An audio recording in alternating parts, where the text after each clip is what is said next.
I'm going to get some analysis on this now from Jonathan Fowler. He's a spokesperson for UNRWA. And first of all, I respect you might not want to answer this direct question, but I feel like I have to put it to you because our correspondent who's lived in Gaza, he thinks that this is being orchestrated by Israel, and it seems now with the support of the US to make life there uninhabitable.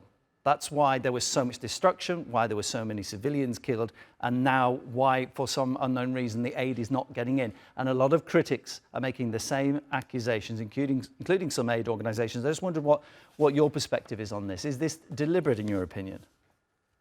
I mean, obviously, as you might expect, I'm not able to answer that kind of question. But what I can say, I mean, we've repeatedly underscored, and most recently yesterday, the UNRWA Commissioner General Philippe Lazzarini underscored that the rights of Palestinians continue to be violated, that people in Gaza have undergone systematic dehumanization since the beginning of the war. And yet Palestinian lives do matter, including those in Gaza. Their rights, their lives, and their futures matter. You can't selectively apply human rights. If I may, I'd just like to quote what the UN Secretary General said about this, which he said that peace requires ending the occupation and the establishment of an independent Palestinian state with Gaza as an integral part. I'll end my commentary there on that point. Jonathan, it's a real simple question. Why isn't all the aid that is required getting in now? There's a ceasefire, there's supposed to be cooperation. I'm sure there's no lack of aid waiting to go in. Why is it not getting in?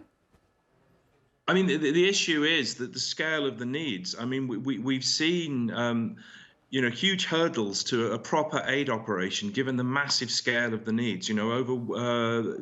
Close to 2 million people displaced from their homes, people moving around all the time. As your correspondent pointed out on the ground, people have been on average displaced once a month. So the scale of the needs, the guns fall silent, but the needs don't stop, basically. But meeting those needs, the needs are so huge.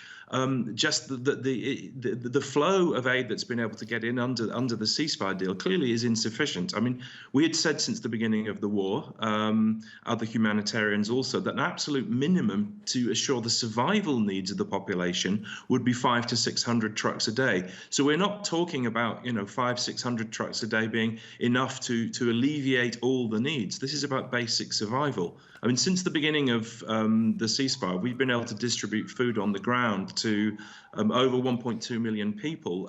We've been able to get in huge numbers of blankets, tent materials, all these kind of things. But clearly, it's not enough for the needs at this stage. And so we have to be able to continue to scale up massively. And we, as UNRWA, as the backbone of the international humanitarian operation, we need to be able to continue doing our work.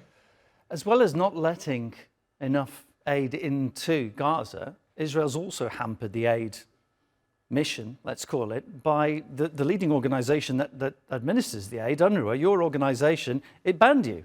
I mean, if that's not deliberate, then it's very unfortunate. How have you managed to operate under that ban?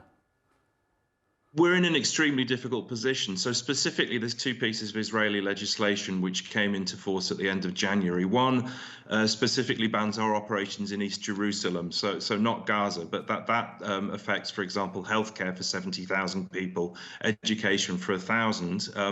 But the issue is that we're also banned from having any kind of contact with Israeli officials. Now, in any humanitarian crisis anywhere around the world, contact with all parties is absolutely essential to be able to do our work properly. The no contact policy is not clearly defined, but it clearly raises the spectre that the largest humanitarian agency operating on the ground will not be able to continue its work effectively. That's not to say that we're unable to work currently, and we are committed to staying and delivering. We have over 5,000 aid workers on the ground. These are members of the community. They know the community. They're displaced like other parts of the community themselves. They're returning to their homes. Tragically, over 270 of them have been killed, which is unprecedented for UN personnel in the history of the United Nations.